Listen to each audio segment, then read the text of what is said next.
which was an amazing experience. It was straight up the hill.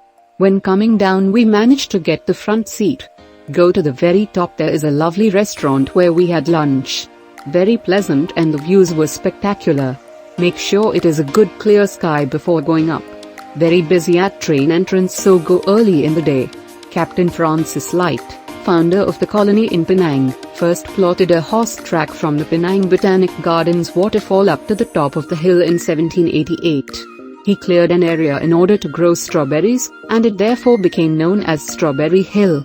The official name of Penang Hill, however, was Flagstaff Hill, which is still reflected in its name in Malay, Bukit Bendera, literally Flag Hill. The name was a reference to the flagstaff outside Bendera, which was the residence of the governor of Penang, built by Francis Light circa 1789. The area is, however, widely known as Penang Hill, which is, in fact, a collective term covering a number of hills, and the other names such as Flagstaff Hill and Strawberry Hill are still used for specific peaks in the area.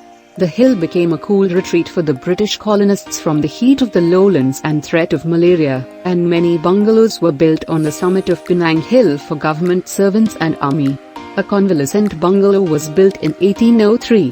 One of the earliest buildings on Strawberry Hill was a house built by David Brown on land given by Francis Light.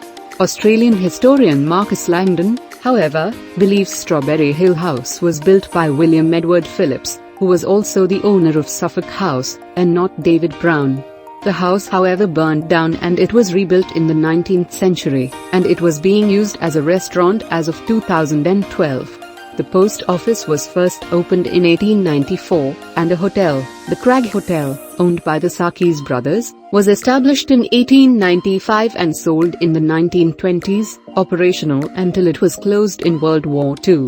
The building became a boarding school, the International School of Penang, Uplands, from 1955 till 1977.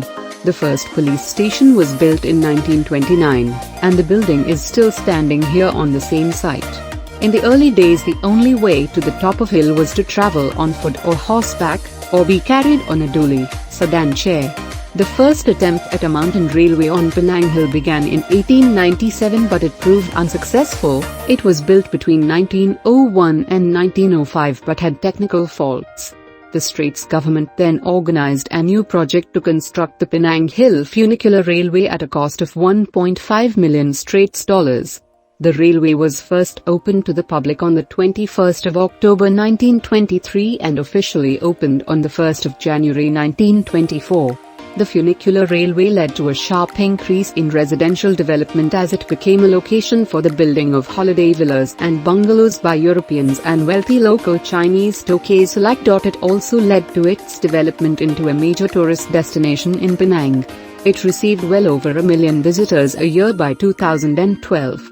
A major revamp at Penang Hill was initiated in 2010. The railway was overhauled, allowing for faster access to the hill, and facilities for visitors, walkways and viewing decks were constructed. On Penang Hill you can escape the heat of tropical Georgetown. The hill, also known as Bukit Bendera, is 830 meter high, 2,750 foot, and it's much cooler than in the city below. It's about 3 degrees cooler than the places near the coast. It is popular by the locals as well as tourists. The station to get to the top is located in Aerotam. From Georgetown, take a transit link bus No. 1, or No. 101, or Lim Seng bus No. 91, or minibus No. 21 from Libutulia to the Aerotam terminal. Penang Hill has a population of about 1,000 locals. The funicular at the railway station takes you to the top and it will cost you Rm 4.50 for one way. The first train leaves the station at Aerotam at 6:30 am and at half-hourly intervals. The funicular railway will not take you straight to the top, because there are on the stretch 8 stations. Most popular are the lower station, Aerotam, and the upper station, at the summit. In the meantime you'll pass the small stations, where the local people get off. Middle station is especially popular amongst hikers and residents at the hill.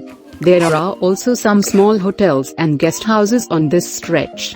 The railway was built in 1923.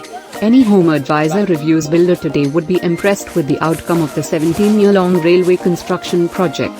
Recent reviews of the railway system resulted in a complete overhaul of the system in 2010.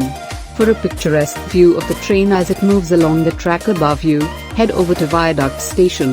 The tunnel design is also unique to Penang Hill Funicular Railway, as there are two stations just before and after the tunnel known as Lower Tunnel Station and Upper Tunnel Station. With its misty morning trails, vegetable and flower farms and charming colonial bungalows, Penang Hill, or Bukit Bendera, has been a popular hill resort since the 18th century, when visitors were taken up on horseback or special sedan chairs. Now, getting to the top is easy peasy thanks to the upgraded funicular, which whisks visitors from the station at the foot of the hill to the summit in only a matter of minutes. At the top of the hill, you'll find a tea kiosk, restaurants, souvenir stalls, a mosque, Hindu temple, and the Old Bellevue Hotel. The summit offers a magnificent panoramic view of Georgetown, the mainland and Penang Bridge. Penang Hill also has a 32-pounder cannon. It can reach the target range of 1,000 feet. This cannon was probably transported from town to hill as an ornament or to warn the presence of pirates. The top of the hill offers fantastic views of the island and mainland, lush greenery, quaint colonial-style architecture and cooler temperatures.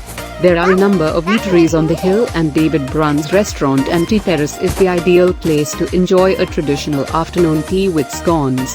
There are plenty of trails to explore at a leisurely pace, including 4 bypass trails. The best time to visit Penang Hill is early morning, around 9 o'clock. Later on there will be more visitors and you have to queue up before you can get on the train.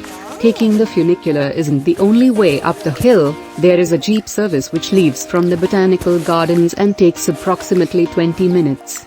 For the more adventurous, there are also a number of jungle trails up the hill. There are several restaurants where you can have a drink. On your left side is the entrance of the Botanical Garden and some tax. Once on the top of the hill, there is buggy service of 20 minutes is available to take a tour around the hill at a cost of Rm30. A new attraction on Penang Hill is the Penang's Owl Museum, which is Southeast Asia's first museum dedicated to owl themed art and craft. It boasts a fascinating collection of over 1,000 exotic and unique arts and craft artifacts collected from 20 countries including Japan, South Korea, Uruguay, China, Vietnam, Thailand, England, Indonesia, and France. Maybe you want to walk down the hill? Well, that's possible. Buy a small bottle of water at one of those little restaurants at the station. You follow the road over the top, which going down. The road has 2 white lines at each side of the road. That's the right road. This road is going down, and fast, and leads you to the Botanical Garden. It's an asphalt road and is 1 kilometer. You can see that on the signs beside the road. Don't worry about the traffic, because this road may only be used by the people who live on Bukit Bendera, Penang Hill.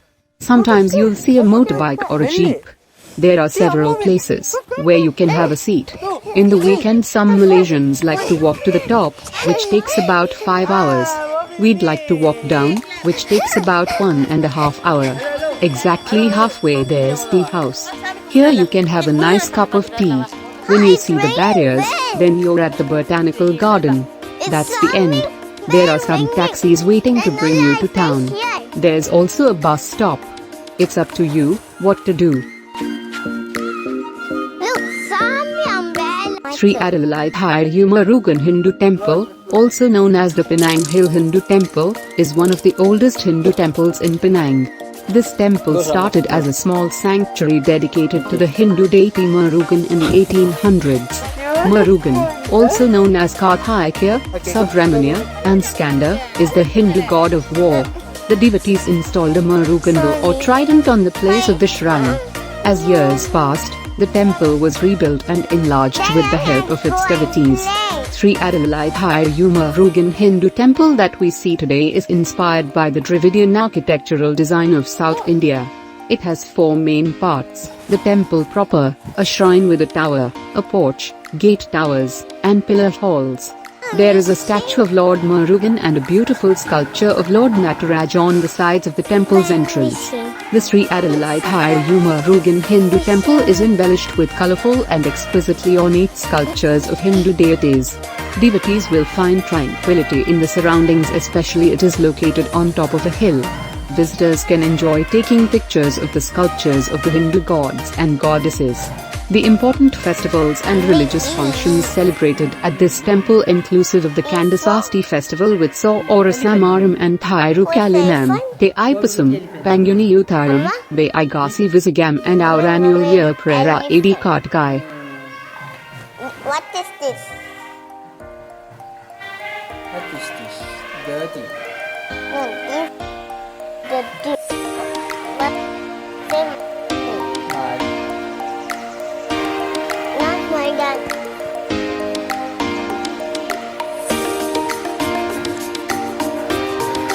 Papa.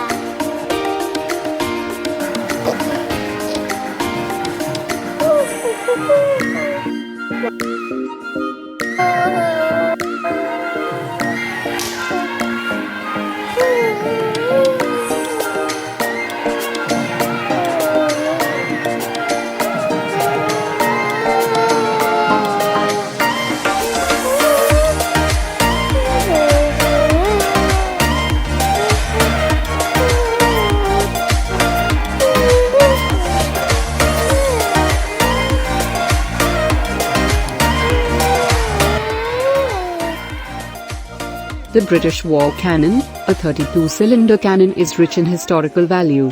It is made of bronze, an alloy of copper and tin commonly used in 18th and 19th century artillery.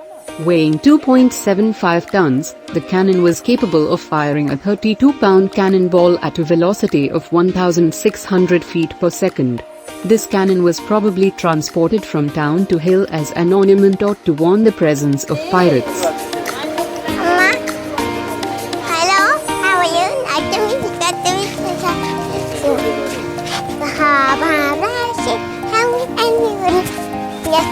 Yes, sir.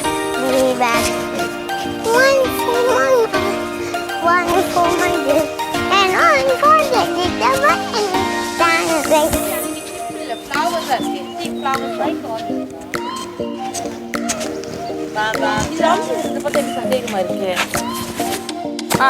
Thick flowers.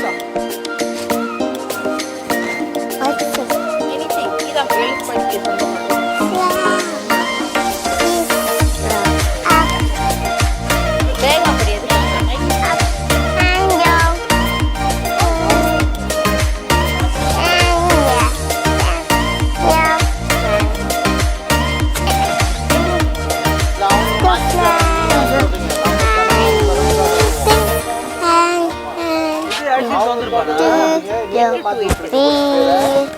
And you win. Finish. Last ang mama. It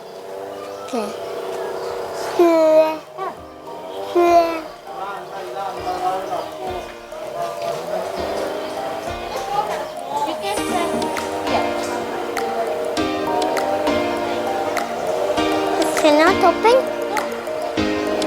This is the screen. Oh, this is a screen.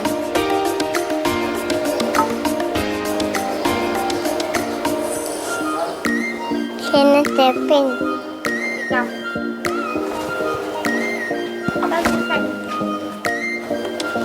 I'm sorry, Mama.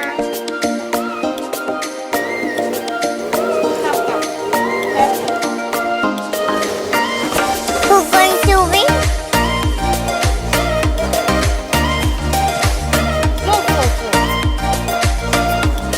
Who's going to win?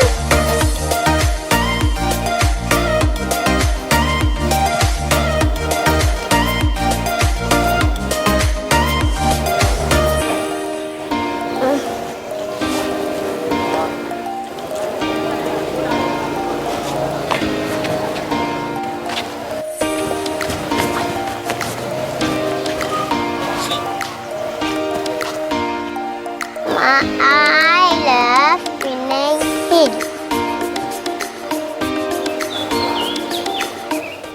Enjoy fruity shaved ice with a scenic view on top of Penang Hill. Established in 1986, Lily Ice Kakang was first started by Auntie Lily, who now passes down the stall to her daughter Jazz. The 30-year-old dessert stall is always filled with customers from near and far. Set in Cliff Cafe, the only food court on top of Penang Hill, this is the place in Penang where you can enjoy a bowl of satisfying fruity ice kakang while enjoying the view. At Lily's, they don't just serve fruits-loaded shaved ice, but also giant ice cream hot pots. Now that's a rare find. The friendly stall offers more than 20 varieties of icy desserts in total. Get ready to indulge yourselves in overwhelming sweetness.